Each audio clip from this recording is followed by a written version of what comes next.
नमस्कार दोस्तों, ज्ञानमुखी teaching channel पर फिर आपका स्वागत है। और हम अब आगे पढ़ रहे हैं अगला चैप्टर भक्ति और नीति के दोहे। तो देखेंगे भक्ति और नीति को लिखा है बिहारी जी ने। और बिहारी का जो जन्म हुआ था वो 1603 ईस्वी में हुआ था। इनकी मृत्यु 1663 ईस्वी में हुई थी। इनकी जो रचना है एकमात्र है बिहारी सतसई। बिहारी सतसई ये इनकी रचना है और इन्होंने ब्रज भाषा में रचनाएं की है। ये रीति काल के प्रमुख कवि माने जाते हैं। रीति काल के प्रमुख कवि माने जाते हैं। हमने जो इतिहास है गद्य का पद्य का वो पढ़ा रखा पिछले वीडियो में, आप देख सकते हैं। तो ये रीति काल के प्रमुख कवि हैं। श्रृंगार रस में इन्होंने अधिकतर रचनाएं लिखी हैं, लेकिन यहाँ पे आपको भक्ति और नीति के बारे में पढ़ने को मिलेगा।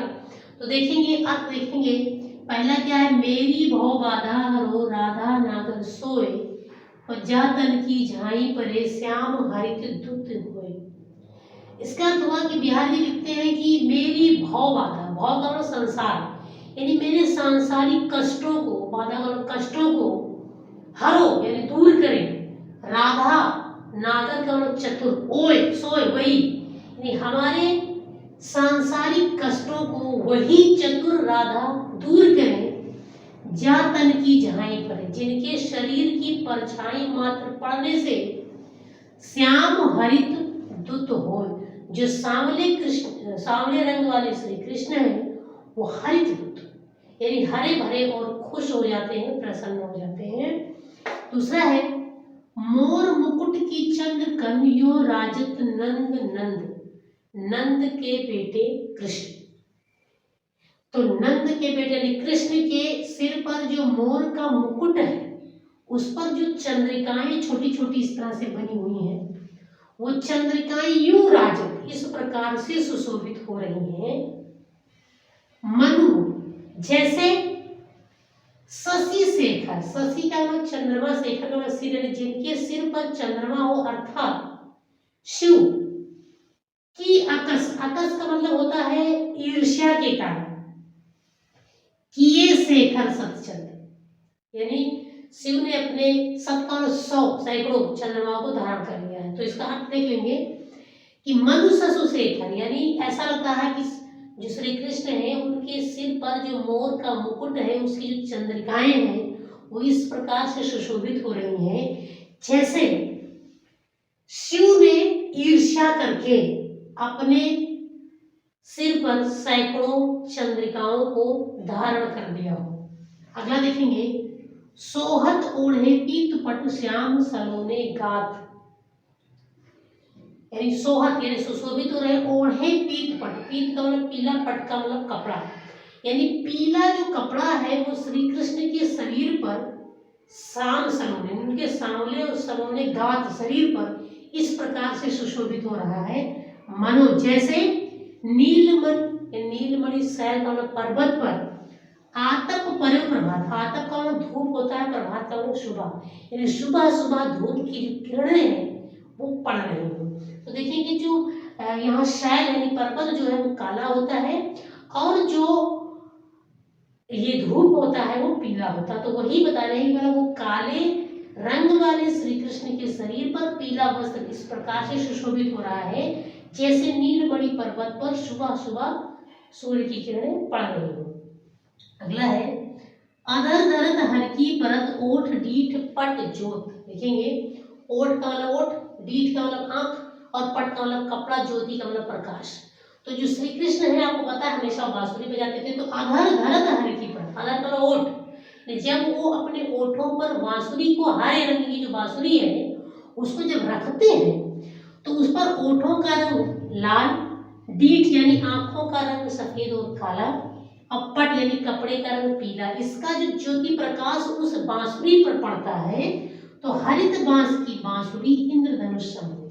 तो हरे रंग की जो बांस की बांसुरी है वो इंद्रधनुष के समान मालूम पड़ती है। अगला है या अनुरागी चित्त की गति समझे नहीं को, यानी श्री कृष्ण के प्रेम में जो पका हुआ हमारा मन है, चित्त है, प्रेमी मन जो है उसकी गति स्थिति को समझना ठीक नहीं है, समझना संभव नहीं है, उस इज्जत को कोई समझ नहीं सकता है। ज्यों ज्यों बूढ़े श्याम रंग, काले रंग में अगर कोई चीज डुबोई जाए तो वैसे वो काला हो जाएगा, लेकिन यहाँ पे कह रहे हैं कि ज्यों ज्यों बूढ़े श्याम रंग, जैसे जैसे वो कृष्ण के सांवले रंग में डूबता जाता है त्यों त्यों उज्जवल हो, वैसे वैसे वो उज्जवल और पवित्र होता जाता है।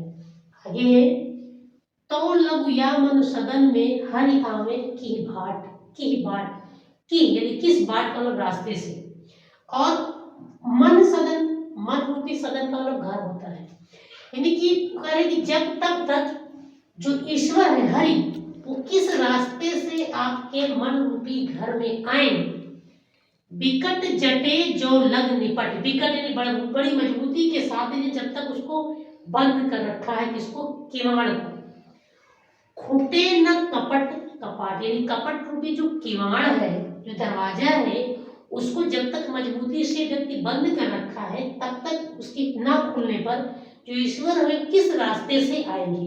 यानी अर्थात कहने का मतलब ये है यहाँ पे कि जब तक व्यक्ति के अंदर कपट छल जैसी भावनाएं होती हैं उसके मन में ईश्वर का निवास नहीं हो सकता है। सातवां लिखा है जगत जनायो जी सकुल सो हरि जानो नय, जगत जना, जगत का संसार के बारे में जनायो बताया, जी सकल सारे, यानी संसार, सारे संसार के बारे में जिस हरि यानी ईश्वर ने आपको बताया, सो हरि जाने नय, उस ईश्वर के बारे में आप जान नहीं पाए। जो आंखें सब देखिए आंख न देखी जाए, ये तो ठीक उसी प्रकार हो गया जैसे हम अपनी आंखों से सब कुछ देखते हैं लेकिन आंख न देखी, यानी अपनी खुद की आंख से अपनी आंख को नहीं देख पाते हैं, उसी प्रकार से जिस ईश्वर ने आपको सारे संसार के बारे में बताया आप उस ईश्वर के बारे में नहीं जान पाए। देखेंगे अगला, जप माला छापा तिलक सरय ना एको काम, आजकल जो बनावटी दुनिया है उसके बारे में लिखा है इन्होंने बिहारी जी ने, जप माला यानी केवल जाप करने से, माला पहनने से, छापा तिलक, ये क्या सर मस्तक पे तिलक लगा देने से, सरय न एको काम, एक भी काम सिद्ध होने वाला नहीं है। मन काचे नाचे वृथा, जब तक आपका मन कच्चा है, नाचे वृथा तब तक बेकार में इधर उधर भटकता रहेगा, और सांचे राचे राम, और सच्चे मन में ही राम यानी ईश्वर का निवास होता है। जब तक आपका मन कच्चा तब तक वो इधर उधर भटकता रहेगा, इधर उधर नाचता रहेगा। तो इसके बाद आपका आता है नीति। चलिए देखते हैं नीति। अभी तक इसके पहले हम पढ़ते भक्ति के दोहे और अब हमारा इसी चैप्टर में आ रहा है नीति के दोहे। तो देखेंगे पहला दोहा क्या है नीति का, दुस्सह दुराज प्रजान को क्यों न बढ़े दुख दंड। दुस्सह का मतलब होता है जो सहा ना जा सके, असहनीय। दुराज यानी दो राजाओं का शासन, प्रजान प्रजा को, क्यों न बढ़े दुख दंड, यानी जो जब दोहरी शासन नीति होती है, दो राजाओं का जब नीति होता है तो उसमें जो प्रजा होता है उसका जो दुख द्वंद्व बहुत अधिक बढ़ जाता है, दुख और संघर्ष, द्वंद्व का मतलब संघर्ष, तो ये बहुत अधिक बढ़ जाता है जो सहने योग्य नहीं होता है। अधिक अंधेरो जग करत मिल मावस रवि चंद्र, ठीक उसी प्रकार से जैसे अमावस्या के दिन रवि सूर्य और चंद्रमा मिलकर के उस रात को और अधिक अंधेरा कर देते हैं या संसार में और अधिक अंधेरा कर देते हैं, उसी प्रकार से दो दोहरी शासन नीति प्रजा को जो दुख है वो और अधिक बढ़ा देता है। अगला है बसे बुराई जास तन ताही को सलमान। बिहारी जी बताते हैं कि जिसके शरीर में बुराई होती, तनु का मतलब शरीर होता, ताही को सम्मान, लोग उसी का अधिक सम्मान करते हैं। जिस व्यक्ति के अंदर अधिक बुराई होती है उसी का लोग सम्मान करते हैं।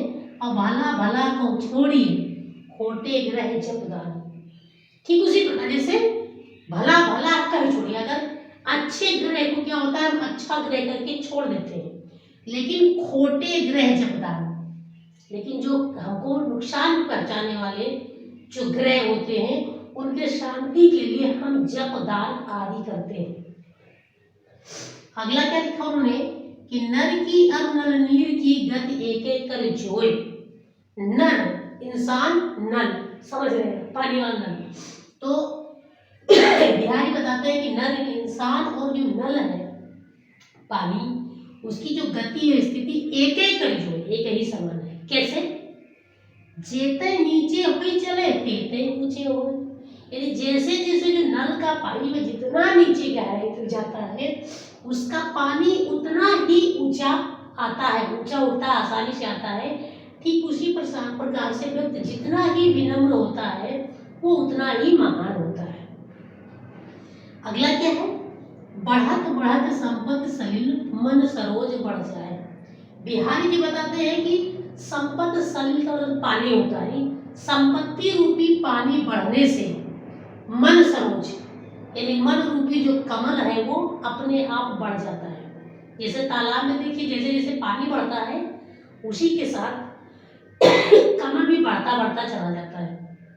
तो यहाँ पे वो बता रहे हैं कि संपत्ति रूपी पानी बढ़ने से मन रूपी कमल अपने आप बढ़ जाता है। यानी जो व्यक्ति धनवान होता है वो मन का बहुत बड़ा बढ़ जाता है उसका। और घटत घटत सु ना फिर घटे, लेकिन जब वो संपत्ति रूपी पानी घटता है तो जो मन रूपी जल है, सॉरी ध्यान, जो संपत्ति रूपी पानी घटता है तो मन रूपी जो कमल है वो घटता नहीं, क्योंकि कमल का डंठल ऊंचा चला गया तो अब वो घटता नहीं है बल्कि वो ऐसे ही खड़ा रहता है। पर समूल कुमला है, भले ही वो मूल यानी जड़ सहित क्यों ना मुरझा जाए लेकिन वो पानी के साथ नीचे नहीं आता है। ऐसे जब व्यक्ति का मन बढ़ जाता है तो कोई भी परिस्थिति भले ही वो नष्ट हो जाए लेकिन उसका मन का जो बढ़ना है वो घटता नहीं है, इसलिए मन का बढ़ना बहुत अच्छा नहीं होता है। आगे क्या लिखा उन्होंने कि जो चाहत चटक ना घटे मैले होय न मित्र। वो कह रहे हे मित्र, अगर आप चाहते हैं कि आपका जो हृदय का जो चटक है उज्ज्वलता पवित्रता वो कम ना हो, ना घटे, कम ना हो, तो क्या करिए? नेह चीकनो चित्त, यानी स्नेह से चीकने हृदय पर। चिकना होता कोई चीज वहां पर क्या होता है? धूल कंकड़ अधिक बढ़ते हैं। तो वो बता रहे कि नेह चीकने चीकनो चित्त, यानी स्नेह से चीकने जो आपका हृदय है उस पर क्या करिए आप? रज राजसुना छुअंत, यानी जो रज का मतलब धूल, यानी राजसी गुण जैसे पाप हो गया, घृणा हो गया, ईर्ष्या हो गया, ये रूपी जो आपका रज है, धूल है, उसको उस स्नेह से चीकने हृदय को छूने मत दो। अगला क्या है कि बुरे बुराई जो तजे तो चित्त खरे डरात। अगर कोई बुरा व्यक्ति बुराई तजे अपने बुराई को अचानक छोड़ देता है तो चित्त खरे डराए, तो हृदय उस व्यक्ति से और अधिक डरता है, यानी उससे खतरा और अधिक बढ़ जाता है। कैसे? जो निकलंक मयंक लख गने लोग उत्पात, ठीक उसी प्रकार से जैसे मयंक का मतलब चंद्रमा और निकलंक और निष्कलंक, यानी आकाश में अगर निष्कलंक चंद्रमा दिखाई दे तो लोग अनुमान लगा लेते हैं कि इस पृथ्वी पर कोई बहुत भारी संकट आने वाला है, उत्पात कुछ होने वाला है। ठीक उसी प्रकार से अगर कोई बुरा व्यक्ति अचानक अपनी बुराई छोड़ देता है तो लोगों को उससे और अधिक डर बढ़ जाता है। अंत में क्या है, चूंकि हमें बताया है कि जो बिहारी थे वो राजा जय सिंह के दरबारी कब थे। राजा जय सिंह बहुत बड़े राजा हैं, तो वो राजा जय सिंह को कुछ संदेश देना चाहते हैं, कुछ सतर्क कर रहे। क्या है कि स्वार्थ सुकृत न श्रम वृथा देख विहंग विचार और बाज पर आए पान पर तू पंछी न मार। वो राजा जयसिंह रूपी जो बाज हैं उनको संकेत कर रहे हैं क्या कि स्वार्थ यानी जो छोटे छोटे विहंग यानी पंछी, छोटे छोटे पंछी रूपी जो राजा हैं उनको आप देखिए और विचार करिए। यहाँ से अर्थ निकलेगा देख विहंग विचार। हे राजा बाज रूपी जयसिंह रूपी जो बाज, आप जो है छोटे पंछी रूपी राजाओं को देखिए और उनको विचार करिए कि क्या है स्वार्थ, यानी उनको मारने से ना तो आपका कोई स्वार्थ सिद्ध होता है, सुकृत और ये कोई अच्छा काम भी नहीं है, न श्रम वृथा, उनको मारने से आपका श्रम भी बेकार जाता है, वृथा बेकार है। उनको सताने से। तो बाज पराए पराए का मतलब दूसरे पान के मतलब हाथ में पड़ करके, यानी हे राजा जयसिंह रूपी बाज, आप दूसरे के हाथ में पड़ के या दूसरे की कहे में आकर के तू पंछी न मार, तुम इन छोटे राजा रूपी पक्षियों की हत्या मत करो। तो अगर ये आपको समझ में आया हो, हमारे चैनल को आप लाइक करिए, कमेंट्स करिए, अधिक से अधिक लोगों के पास शेयर करिए। धन्यवाद।